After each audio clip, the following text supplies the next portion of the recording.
Astaghfirullah. Alhamdulillah wassalatu wassalamu ala Rasulillah wa ala alihi wa sahbihi wa mawalah wa la hawla wa la quwwata illa billahi wa ba'du. Ma'asyiral muslimin yang dimuliakan Allah Subhanahu wa taala. Alhamdulillah di malam hari ini kembali kita bisa duduk untuk bertalabul ilmi di Masjid Al-Fajri Nagoya ini. Salawat dan salam kita hadiahkan kepada Rasul kita Nabi besar Muhammad sallallahu alaihi wa ala alihi wasallam. Kita lanjutkan kajian Siratul Mustafa, sejarah orang pilihan manusia terbaik dunia, Rasul kita Nabi besar Muhammad sallallahu alaihi wasallam. Dan malam ini kita akan membahas masih seputar peperangan di zaman Rasul, tetapi khusus malam ini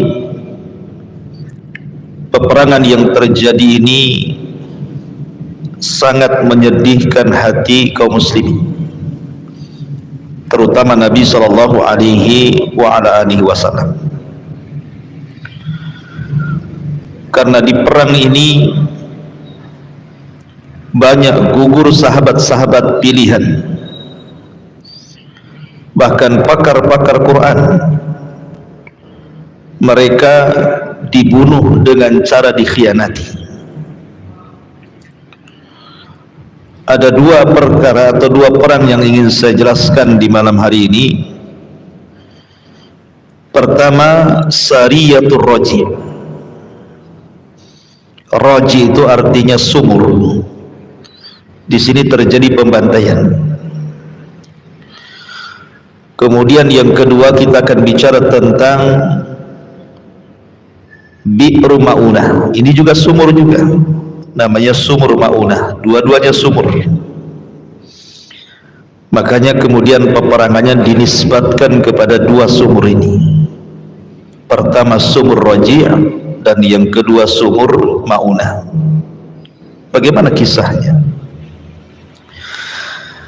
Ma'asyiral muslimin yang dimuliakan Allah Subhanahu wa taala, ketika Nabi sallallahu alaihi wasallam mengalami kekalahan di Uhud dan banyak para sahabat menjadi korban di perang Uhud dan mati syahid, sekitar 70 syuhada Uhud mati di perang Uhud. Maka tepat di bulan Safar pada tahun 4 Hijriah, di sini banyak peristiwa. Salah satunya adalah peristiwa yang kita akan kisahkan, Sariyatu Ar-Raji. Sariyah itu satu pasukan yang tidak dipimpin Nabi. Jadi suatu ketika dikisahkan, datang dari kabilah Idhal dan Qara menemui Nabi sallallahu alaihi wasallam untuk diutus kepada mereka yang bisa mengajarkan Islam dan membacakan kepada mereka Al-Quran. Maka Nabi sallallahu alaihi wasallam ketika itu mengutus 6 sahabat terbaik. Nanti kita akan kisahkan sedikit biografi dari 6 sahabat ini. Lah, kemudian setelah kemudian mereka pun sampai di tujuan, tiba-tiba kemudian mereka dikhianati. Akhirnya terjadilah pembunuhan terhadap 6 sahabat ini dan terjadi pembantaian di sumur namanya Raji. Siapa sahabat-sahabat ini? bagaimana kisah pembantaiannya. Ini yang menarik, kita akan bahas di malam hari ini. Ma'asyiral muslimin yang dimuliakan Allah Subhanahu wa taala. Pertama sahabat yang diutus Nabi sallallahu alaihi wasallam adalah Marthad ibn Abi Marthad.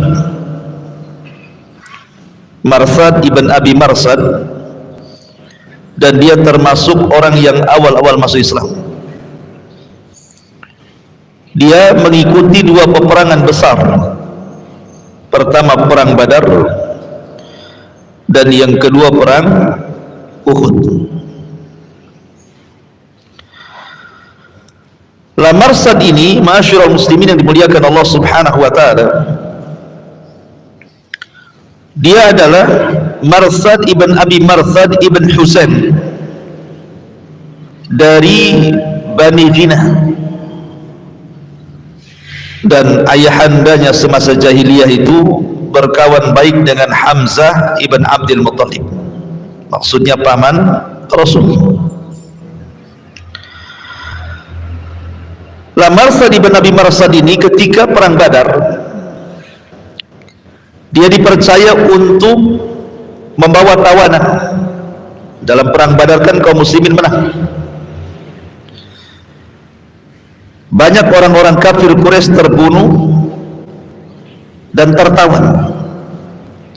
Yang menyeret tawanan itu adalah Marthad ibn Abi Marthad ini, karena besar perawakannya dan kuat tenaganya. Tiba-tiba kemudian di tengah jalan dia digoda oleh seorang wanita pelacur. Marthad ini digoda oleh seorang wanita pelacur, namanya Inak. Si Inak ini, wanita pelacur ini, adalah teman dia di masa jahiliyah. Akhirnya kemudian wanita ini mengajak berzina dengan Marthad, tapi Marthad karena sudah masuk Islam, tahu dosa zina, takut melakukan dosa besar, dia pun menyingkir dari wanita itu. Kemudian menghadap Nabi sallallahu alaihi wasallam. Karena ada perasaan suka, maka dia meminta izin kepada Nabi sallallahu alaihi wasallam untuk menikah dengan wanita pezina ini. Dari situlah kemudian turun ayat az-zani la yankihu illa zaniyatan aw musyrikatan waz-zaniyatu la yankihuha illa zanin aw musyrikin wa harrama dzalika 'alal mu'minin. Laki-laki pezina tidak boleh menikah kecuali dengan wanita pezina atau musyrik,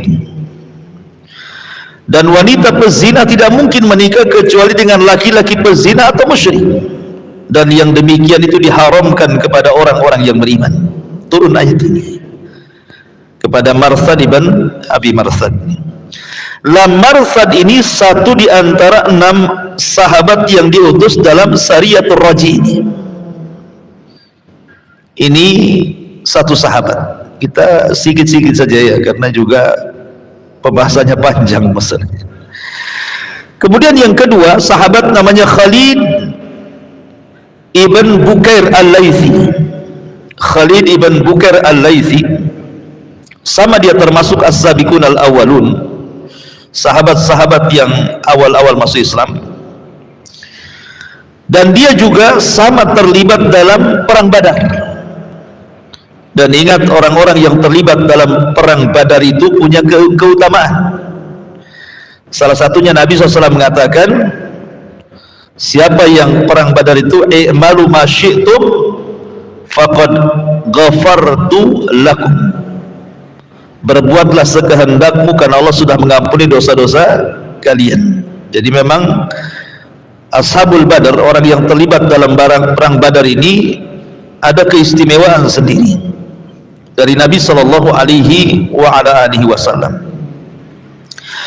Dia pun hijrah bersama saudaranya ke Yathrib, kemudian dipersaudarakan oleh Nabi sallallahu alaihi wasallam dengan Zaid, dan dia pun ikut perang Badar, kemudian ikut perang Uhud, dan terlibat dalam pengutusan Sariyah dalam Sariyatul Raji yang kita ceritakan ini. Itulah Marsad ibn Abi Marsad ini. Kemudian yang ketiga, Asim ibn Thabit ibn Abil Aflah. Ini yang menarik kita kisahkan. Asim ibn Thabit ini. Asim ibn Thabit ibn Abi Aflah ini, dia sahabat Ansar dan dia dari Aus. Dia salah satu yang ikut pembaiatan Aqabah. Sudah saya ceritakan Aqabah yang pertama, Aqabah yang kedua, mudah-mudahan masih ingat. Dan dia pun terlibat dalam perang Badar dan perang Uhud. Dia salah satu orang yang mati syahid pada Sariyatul Raji yang kita akan kisahkan ini. Masalahnya begini, yang menarik dari kisah Asim ibn Thabit ini, dia kan dipenggal kepalanya. Kemudian orang-orang yang memenggal kepala Asim ibn Thabit ini ingin menyerahkan kepalanya kepada seorang wanita, yang wanita ini merasa dendam karena saudaranya terbunuh dalam perang Badar. Wanita ini bersumpah untuk menggunakan kepala Asim ibn Thabit ini, kemudian batok kepalanya digunakan untuk minum khamar. Itu sumpahnya wanita itu.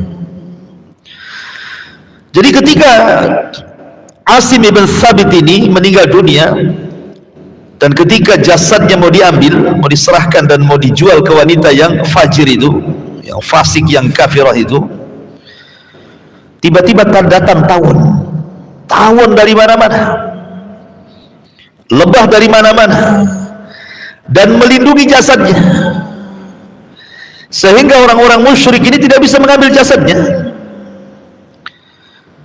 Akhirnya mereka pun menunggu sampai pagi hari, mudah-mudahan lebah dan tawon itu hilang dan mereka bisa mengambil jasadnya dan bisa menjual jasadnya ke wanita kafirah itu.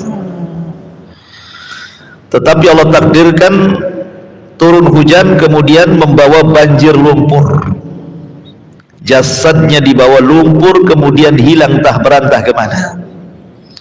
Allah lindungi jasadnya, jasad Asim ibn Thabit ini. Luar biasa gitu ya, karena dia pernah bersumpah kepada Allah Azza wa Jal, jangan sampai badannya disentuh oleh siapapun dari orang-orang musyrik itu, dan Allah kabulkan keinginannya. Asim ibn Thabit ibn Abil Aflah ini. Kemudian yang keempat, Zaid ibnu Dithinnah. Zaid ibn Dithinnah ini salah satu syuhada al-awwalin, juga termasuk sahabat-sahabat yang awal-awal masuk Islam, dan dialah yang membunuh pemimpin Quraisy dalam perang Badar. Siapa yang dibunuhnya? Umayyah ibn Khalaf. Umayyah ibn Khalaf ini sama dengan Abu Jahal posisinya, pemimpin, sama dengan Abu Sufyan, sama dengan Abu Lahab, pemimpin besar. Dan dialah yang dikutuk Nabi SAW ketika Nabi sholat. Kemudian Uqbah ibn Mu'aid datang membawa kotoran, diletakkan di pundak Rasul. Datang Fatimah membersihkannya. Kemudian setelah sholat, Fatimah mengatakan, wahai abiku, doakan kecelakaan kepada mereka.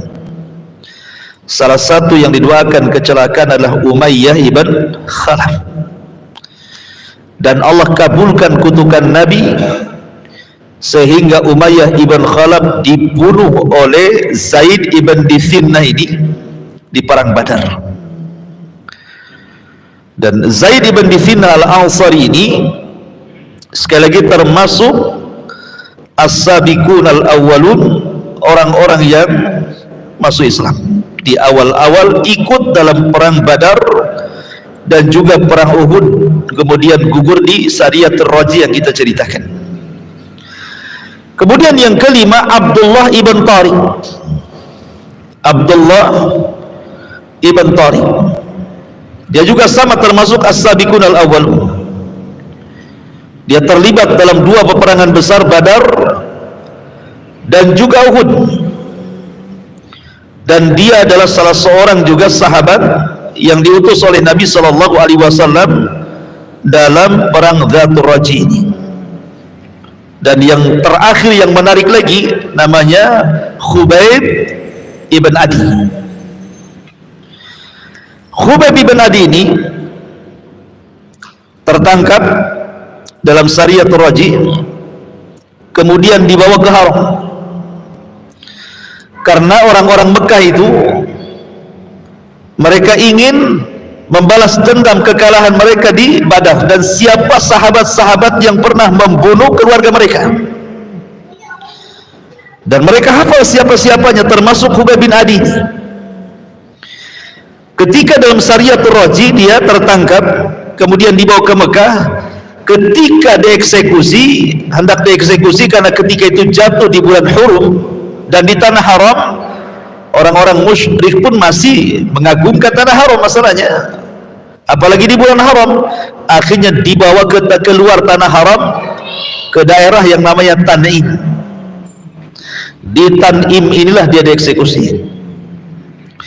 Sebelum dieksekusi, maka dia minta izin untuk melaksanakan wudhu dan sholat 2 rakaat dengan singkat, supaya jangan dikira dia takut dibunuh. Kalau lama-lama sholatnya kan disangkanya takut dibunuh gitu. Jadi sholatnya disingkatkan. Kemudian setelah sholat, pembesar Quraisy mengatakan kepada Khubayb ibn Adi ini, atasurruka anna Muhammadan makanak, sudikah dirimu kalau seandainya posisimu diganti dengan si Muhammad itu? Maka Khubayb bin Adi, demi Allah, jangankan lagi dia menempati posisiku, 1 duri saja menancap di kaki Rasul saya tidak rela, apalagi kemudian di sini gitu ya, yang mau dibunuh gitu ya, 1 duri saja menancap, saya tidak rela. Lihat bagaimana para sahabat menebus jiwa mereka karena kecintaan mereka kepada Rasul, bukan isapan jempol belaka, betul-betul dibuktikan dalam perbuatan. Akhirnya Khubayb ibn Adi pun membaca Al-Quran dan terus membaca Al-Quran. Diputus tangannya baca Quran, putus tangan kirinya baca Quran, diputus kakinya baca Quran, kepalanya pun terputus baca Quran sampai meninggal. Khubayb ibn Adi ini 6 sahabat yang diutus Nabi sallallahu alaihi wasallam dalam perang Dzatur Raji atau Sariyatul Raji. Baik, bagaimana kisahnya? Ma'asyiral muslimin yang dimuliakan Allah Subhanahu wa taala, perang Dzatur Raji ini Al-Imam Ibn Ishaq rahimahullahu taala, beliau mengisahkan dan dia pakar sejarah. Jadi ketika Nabi sallallahu alaihi wasallam kalah dalam perang Uhud, kemudian Nabi sallallahu alaihi wasallam mulai mengatur strategis dalam dakwah. Dia ingin mengirim orang-orang pilihan ke kabilah-kabilah, mengajak mereka masuk Islam. Ya, sebagian berhasil, sebagiannya tidak, namanya dakwah kan itu ya. Sehingga kemudian ada 2 kabilah datang, namanya kabilah Idhal dan Qarah ini, menjumpai Nabi sallallahu alaihi wasallam, kemudian meminta kepada Nabi sallallahu alaihi wasallam, tolonglah kirimkan kepada kami para pakar-pakar Quran untuk mengajarkan Islam kepada kami. Akhirnya kemudian Nabi sallallahu alaihi wasallam pun mengutus orang-orang yang saya sebutkan tadi, 6 sahabat ini, karena mereka pakar-pakarnya masalahnya ya. Diutuslah mereka. Lah ketika kemudian sampai di sebuah sumur namanya Sumur Ar-Raji, makanya peristiwa ini disebut Dzatur Raji, Sariyatu Ar-Raji, karena disebutkan kepada sumur. Maka kemudian bukannya mereka dihormati, justru mereka dikepung, dikhianati. Nabi SAW dibohongi. Akhirnya kemudian ketika mereka pun dikepung di situ, maka mereka meminta untuk menyerah. Kalau menyerah, mereka tidak akan dibunuh. Tetapi pemimpin dari sahabat-sahabat ini, Asim ibn Thabit tadi, mengatakan, demi Allah, kami tidak akan menerima satu perjanjian apapun dengan orang musyrik. Karena tahu orang-orang kafir itu suka menyalahi janji. Maka dikatakan, tidak mungkin kami melakukan perjanjian dengan kalian bahwa kalian akan menolong kami, mustahil. Tidak mau. Akhirnya Asim sebagai pemimpin, kalau kalian mau perang, kita perang. Masalahnya jumlah mereka banyak, 100 lebih. Ini cuma 6 orang. Gimana cara melawannya? Terjadilah kemudian peperangan. Maka akhirnya Asim pun meninggal di situ, dan beberapa sahabat meninggal di situ, kecuali beberapa orang. Akhirnya menyerah. Salah satunya adalah Khubayb ibn Adi ini.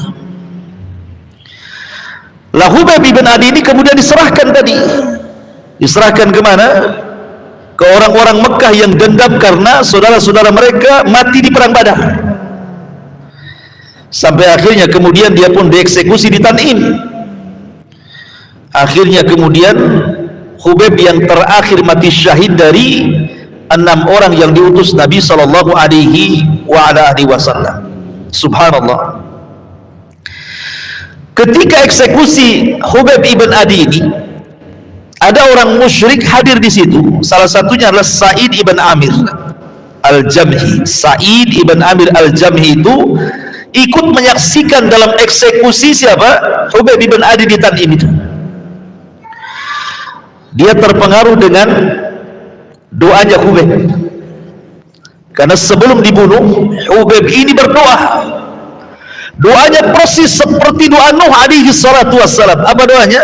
Nabi Nuh alaihi salatu wassalam, Nuh mengatakan, Rabbi inni maghlubun fantasir. Ya Rabb, aku sudah dikalahkan, tolong aku.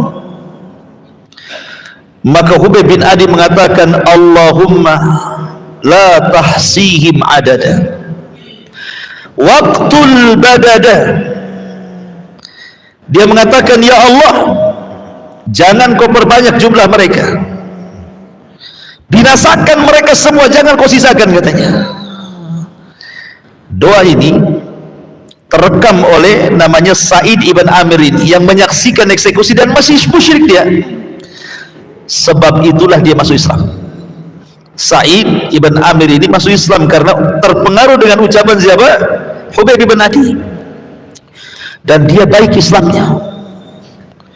Lah di zaman Khalifah Umar, Sa'id ibn Amir ini dijadikan gubernur Syam karena baik Islamnya. Kemudian dia pun terkenal zuhud dan wara. Nasihat-nasihatnya itu sangat bagus sekali, penuh dengan syarat dengan hikmah, sampai Umar terpengaruh. Akhirnya Umar menghendaki Sa'id ibn Amir ini digunakan atau dijadikan, diangkat menjadi gubernur di Syam.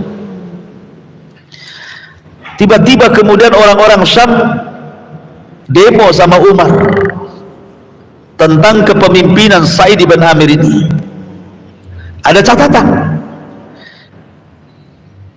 Kan Umar ini kan meminta kepada masyarakat Syam, karena ketika itu kan terjadi paceklik hebat, kelaparan, kemiskinan di mana-mana. Jadi Umar bin Khattab ini kemudian meminta agar nama-nama orang miskin itu dicatat semuanya, biar tahu berapa jumlahnya kan. Rupanya dari sekian nama orang-orang miskin itu ada pula nama Sa'id ibn Amir di situ, gubernurnya. Subhanallah gitu.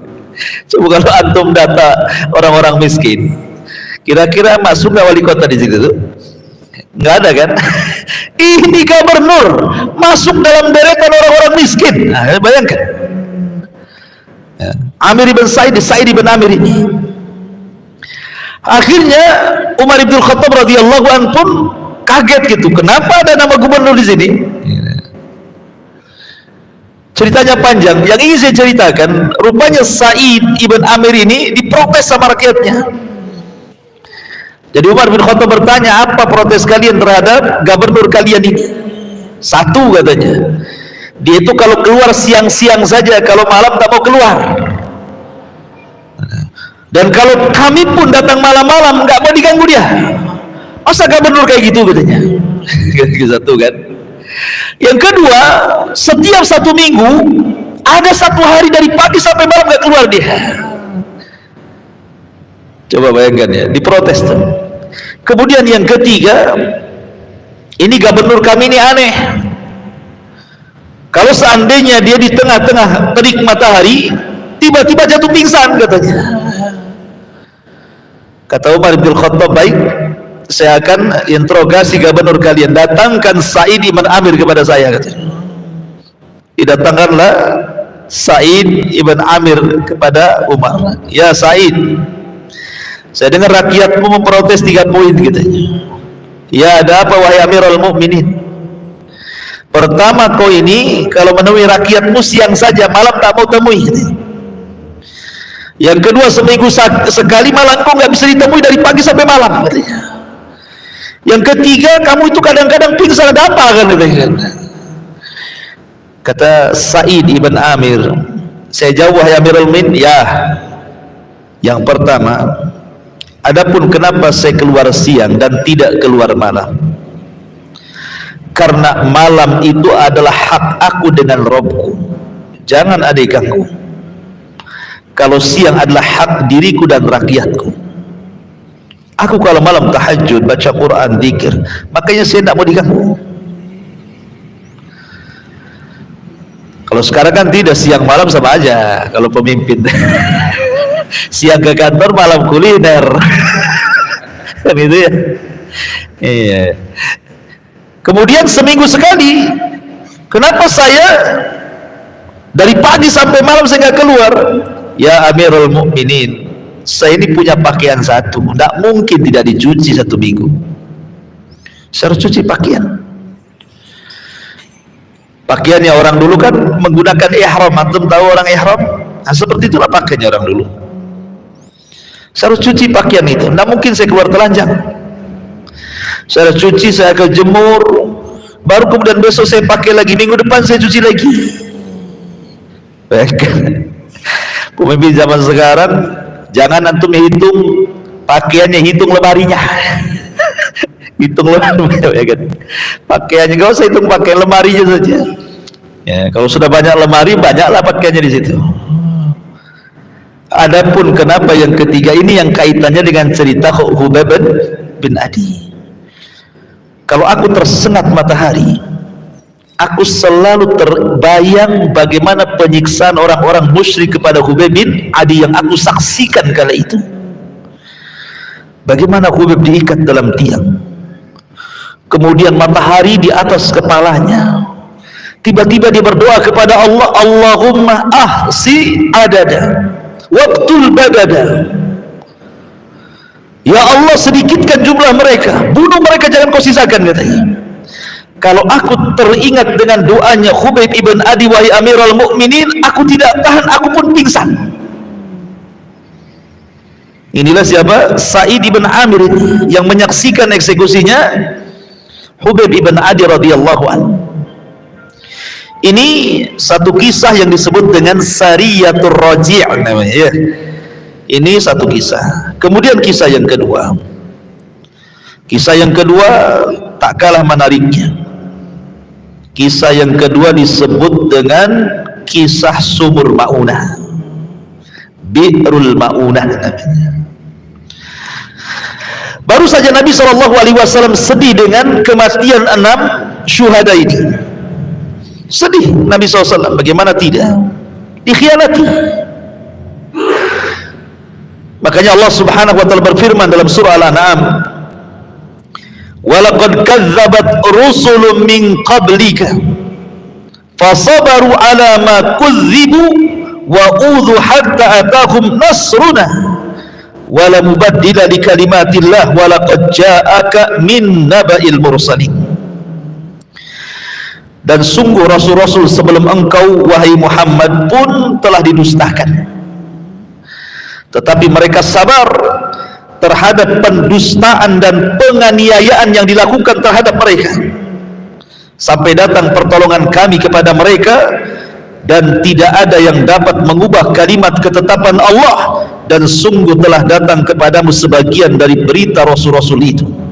Artinya bahwa kalau memang Nabi diuji, disakiti, dan juga para sahabatnya sampai dibantai, rasul-rasul dulu juga sama nasibnya.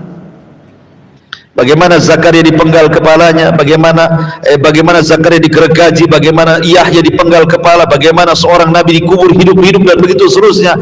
Itu sudah dialami oleh pendahulu-pendahulu. Lah dalam perang Maunah ini, masyarul muslimin yang dimuliakan Allah Subhanahu wa taala, sebelumnya Nabi sallallahu alaihi wasallam mendapatkan hadiah dari Abul Bara ibn Malik yang kuliahnya disebut Mulaibul Al-Sinah. Abu Bara ibn Malik ini, Abu Bara bin Malik, dia memberikan hadiah kepada Nabi sallallahu alaihi wasallam lewat pamannya, namanya Asad ibn Maunah. Paman daripada Abi Bara ibn Malik membawa hadiah kepada Nabi SAW. Jadi Rasul itu kan senang, walaupun dia orang kafir, tetapi kan tidak memusuhi, bahkan ngasih hadiah kan gitu. Tetapi hadiah itu ditolak oleh Rasul.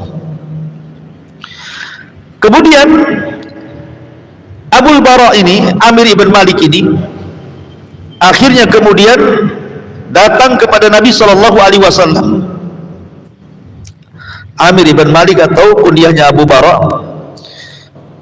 Kemudian Rasul menawarkan untuk masuk Islam, tapi dia menolak. Tetapi anehnya, walaupun demikian, Abu Bara Amir ibn Malik ini meminta kepada Rasul untuk diutus beberapa orang yang bisa berdakwah dan mengajarkan Islam. Sama dengan kisahnya Sariyatul Raji tadi, di tahun yang sama, 4 Hijriah. Jadi berdekatan waktunya itu. Nabi SAW pernah sempat khawatir dan mengatakan, inni akhsha alaihim ahlan Najd. Kayaknya nggak bisa lah, saya takut sahabat-sahabat ini diutus ke sana tiba-tiba dibunuh oleh orang-orang jahat Najd itu. Tetapi kata Abul Bara, analahum jarun, kupastikan mereka akan selamat karena aku yang melindungi mereka. Karena Abul Bara Amir ibn Malik ini kan pemimpin, sehingga Rasul akhirnya percaya, karena orang Arab itu sangat menghargai perlindungan masalahnya, walaupun dari orang kafir. Diutuslah lebih banyak daripada Sariyatul Raji. Kalau Sariyatul Raji kan 6 orang, ini diutus 70 sahabat. Mereka ahli-ahli ibadah, qurra, pakar-pakar Quran. Memang orang-orang pilihan Nabi SAW itu 70 orang ini.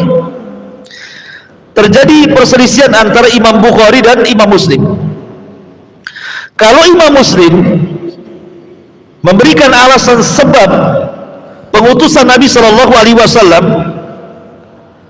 adalah karena permintaan mereka orang-orang itu supaya diutus 70 orang pengajar Islam dan pengajar Quran. Tapi Imam Bukhari mengatakan tidak, bahwa sebabnya karena mereka meminta bantuan karena akan diserang musuh-musuh mereka, maka Rasul mengirim orang-orang ini. Tetapi riwayat yang masyhur bahwa Abul Bara Amir ibn Malik ini meminta kepada Nabi SAW untuk diutus kepada mereka para pendakwah Islam. Itu yang masyhur kisahnya.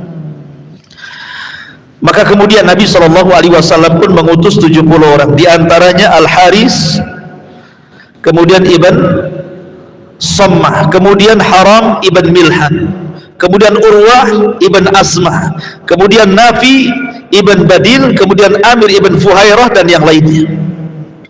Intinya jumlahnya 70 orang lah gitu ya. Berangkat 70 orang ini. ketika sampai di sebuah sumur namanya Maunah, makanya peristiwanya disebut sumur Maunah. Ketika sampai di sumur Maunah itu, akhirnya kemudian pemimpin mereka diutus kepada kabilah untuk dikirim surat bagaimana pengajakan Nabi kepada Islam. Tetapi kemudian utusan ini malah dibunuh. Haram ibn Milhan, salah satu dari syuhada sumur Maunah ini, dibunuh oleh anak dari atau keponakan daripada Abu Bara Amir ibn Malik yang minta diutus. Ponakannya jahat, namanya Amir ibn Tufail namanya. Kata Amir bin Tufail, tidak, saya tidak redha paman saya melindungi mereka, katanya. Ketika kemudian surat ini diberikan kepada Amir ibn Tufail oleh Haram ibn Milhan, ketika Haram ibn Milhan pulang, maka Amir ibn Tufail mengisyaratkan orang-orangnya bunuh dia, katanya. Maka dibunuhlah dengan tombak dari belakang, pengecut. Akhirnya utusan itu pun Haram ibn Milhan meninggal. Sebelum meninggal dia bertakbir kepada Allah dan mengatakan, Allahu Akbar, demi Allah aku sudah senang karena aku ingin masuk surga, katanya. Nah, jadi dibunuh itu senang sahabat itu, karena apa? Intinya mati syahid kan itu sahabat itu kan ya. Akhirnya mendengar pembunuhan Milhan, Haram ibn Milhan ini, tentu sahabat-sahabat yang ada di sumur Maunah itu tidak terimalah. Lah rupanya Amir ibn Tufail ini berusaha mengajak kabilahnya tapi tidak mau. Makanya dia mengajak kabilah-kabilah yang lainnya seperti Dakwan, Ri'lin, Aisi, 3 kabilah ini, mau pula 3 kabilah dikompori sama Amir ibn Tufail ini untuk menyerbu 70 para qurra Quran yang berada di sumur Maunah itu. Kepunglah mereka. Disinilah terjadi pembantaian, perang dahsyat di sini di sumur itu. Tetapi karena kalah jumlah, maka semua gugur di perang ini, kecuali ada yang selamat, yang ketika itu telah datang. Memang dia telah datang itu yang menyusul kawan-kawannya. Dialah kemudian yang melaporkan kepada Nabi kejadian itu, namanya Amr ibn Umayyah al-Dhamri. Dia selamat, kemudian melapor kepada Nabi SAW, dan Rasul pun sangat sedih. Dari sini Rasul kemudian melakukan kunut nazilah selama 1 bulan, 5 waktu, zuhur, asar, maghrib, subuh, balik lagi ke zuhur gitu ya. Setiap hari 5 waktu Rasul melakukan kunut nazilah. Disinilah asbab kenapa ada namanya kunut nazilah. Ya, kunut kalau Palestina gitu kan, diserang sampai banyak orang korban gitu ya, perang di mana kaum muslimin banyak korban, maka kita disyariatkan untuk kunut nazilah. Karena Nabi ketika mendengar 70 para pakar-pakar Quran dibunuh di sekitar sumur Maunah itu, Rasul kunut nazilah selama 1 bulan, berdoa kepada Allah Subhanahu wa ta'ala untuk kemenangan kaum muslimin. Lah tentu ketika pembunuhan sahabat-sahabat ini oleh Amir ini ibn Tufail ini, Abu Bara Amir ibn Malik yang mengundang mereka tentu menyesal, kenapa tidak bisa melindungi. Maka dia dendam sama ponakannya. Diutusnya Rabi'ah anaknya untuk membunuh Amir ibn Tufail ini karena merasa bersalah kan itu ya. Tapi masalahnya ketika ditikam masih hidup dia, sehingga ketika dia masih hidup terluka, dia pun mengarah ke Madinah ingin membunuh Rasul. Di tengah jalan dia mampir kepada serumah seorang wanita tua. Rupanya wanita tua ini punya penyakit menular. Kemudian menularlah penyakitnya kepada Amir ibn Tufail ini. Sebelum sampai di Madinah, di tengah jalan di padang pasir dia mati ya. Dan inilah peristiwa ini, ikhwatu fillah muliakan Allah Subhanahu wa ta'ala, disebut peristiwa Sariyatul Maunah namanya. Kalau saat yang pertama Sariyatul Raji, dan yang peristiwa ini disebut Sariyatul Maunah. Ini diantara dua tragedi yang terjadi. Baru setelah itu ada kasus baru di mana orang-orang Yahudi Bani Nadir ini yang terikat perjanjian piagam Madinah berkhianat. Kemudian mereka berkumpul, kemudian mereka pun berusaha untuk rapat bagaimana caranya membunuh Nabi SAW. Jadi rapat mereka itu dalam rangka pembunuhan terhadap Nabi. Makanya kemudian ketika mereka rapat di situ, Allah Subhanahu wa taala permisalkan mereka seperti syaitan. Allah Subhanahu wa taala berfirman, "Kamatsalis syaitan." Mereka seperti syaitan, kata Allah Subhanahu wa taala, karena mereka sudah nggak bisa lagi berpikir gitu, bagaimana caranya membunuh Rasul saja. Padahal mereka terikat dengan perjanjian ini, Bani Nadir ini. Akhirnya kemudian salah seorang di antara mereka meminta jangan, tetapi mereka tetap saja merencanakan pembunuhan Nabi Shallallahu Alaihi Wasallam.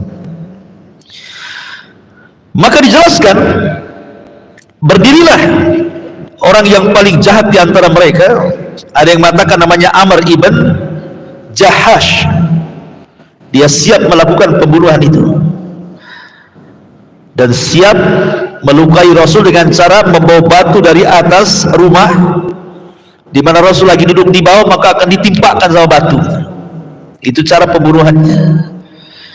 Karena bagaimanapun Rasul kan kemana-mana ada Wakar Umar, susah ya. mau membunuh Rasul itu susah kalau terang-terangan gitu ya. Sehingga mereka akan membunuh Rasul secara pengecut. Jadi di mana biasanya duduk-duduk Nabi di situ, di rumah siapa, maka orang Yahudi ini, Bani Nadir, akan naik di atas rumah, mau batu besar, nanti mau ditimpakan di kepalanya gitu ya. Tetapi niat mereka itu dibocorkan. Datang Jibril memberitahu Nabi Shallallahu Alaihi Wasallam. Kemudian ketika itu Nabi SAW tidak jadi datang ke situ, justru mempersiapkan pasukan untuk mengepung Bani Nadir. Sebelum Rasul datang ke Bani Nadir, pemimpin munafik namanya siapa? Abdullah ibn Ubay datang menemui Bani Nadir, ngompori mereka. Padahal Bani Nadir sudah ketakutan. Ya, Huyai ibn Akhtab itu sudah ketakutan tuh pemimpinnya. Tetapi kemudian orang munafik ini ngompori mereka. Makanya Allah Subhanahu wa taala kemudian firmankan, "Alam tara ilal ladzina nafaqu yaquluna li ikhwanihim alladzina kafaru min ahlil kitab la in ukhrijtum lanakhrujanna ma'akum wa la nuti'u fikum ahadan abada wa in qutiltum lanansurannakum wallahu yashhadu innahum lakadzibun." Apa kata Allah menggambarkan ini orang munafik yang menghasut orang-orang Yahudi ini? Tidakkah engkau memperhatikan orang-orang munafik yang berkata kepada saudara-saudaranya yang kafir dari antara ahli kitab, sungguh jika kamu usir, niscaya kami pun akan keluar bersama kalian, dan kami selamanya tidak akan patuh kepada siapapun demi kalian, dan jika kalian diperangi pasti kami akan membantu kalian, dan Allah menyaksikan bahwa mereka para pendusta. Bani Nadir sebenarnya sudah ketakutan, tetapi kemudian dikompori sama orang-orang munafik. Tenang, lawan saja, nanti kalau kalian lawan, kami siapkan pasukan besar, kita lawan sama-sama. Ketika betul-betul pasukan sampai, tidak ada satupun orang munafik yang hadir. Nggak ada pertolongan, nggak ada bantuan. Dari situlah Nabi Shallallahu Alaihi Wasallam kemudian mereka dikepung. Bani Nadir ini kan bentengnya penuh dengan pepohonan, terhalang dengan kebun-kebun, sehingga menyulitkan para sahabat untuk menjebol bentengnya. Akhirnya kemudian Rasul memerintahkan untuk menebang pohon, tebang saja pohon-pohon itu. Kalau sekiranya itu menghalangi tujuan jihad. Dari sini kemudian turun ayat, ma qata'tum min linatin aw taraktumuha qa'imatan ala usuliha fa biidznillah wal yuhziyal fasikin. apa yang kamu tebang di antara pohon kurma milik orang kafir, atau yang kamu biarkan tumbuh berdiri di atas pokoknya, maka itu terjadi dengan izin Allah dan karena dia hendak memberikan kehinaan kepada orang-orang fasik. Akhirnya semua ditebang tuh sampai akhirnya mereka mendekati benteng. Ketika mereka mendekati benteng, dari situlah kemudian dijelaskan dalam Al-Quran, la in ukhriju la yakhrujuna ma'hum wa la in qutilu la yansurunahum wa la in nasaruhum la yuwalluna al-adbara thumma la yunsarun. Tidakkah engkau memperhatikan orang-orang munafik yang berkata kepada saudara-saudara yang kafir di antara ahli kitab, sungguh jika kamu diusir niscaya kami pun akan keluar bersama kalian, dan kami selama-lamanya tidak akan patuh kepada siapapun dari kamu, dan jika kamu diperangi pasti kami akan membantu kalian. Tapi apa yang terjadi setelah Rasul mengabung? Tidak ada satu pun munafik yang datang, kan? Dari situlah Allah berikan kehinaan, mereka pun dikepung, akhirnya diusir dari Madinah. Diusir dari Madinah. Jadi terusirnya orang-orang Yahudi di Madinah itu bukan karena Rasul tidak suka dengan keberadaan mereka, tidak. Rasul bermuamalah dengan orang-orang Yahudi itu luar biasa. Kalau antum membaca sejarah bagaimana muamalah Rasul dengan orang-orang Yahudi itu luar biasa, menghormati mereka. Rasul memberikan kesempatan beragama mereka, tidak memaksa agama mereka. Rasul memberikan kehidupan kepada mereka, mau cari rezeki terserah mereka. Terkadang Rasul datang kepada orang sakit mereka, membantu kepada fuqara dan masakin mereka, dan begitu seterusnya.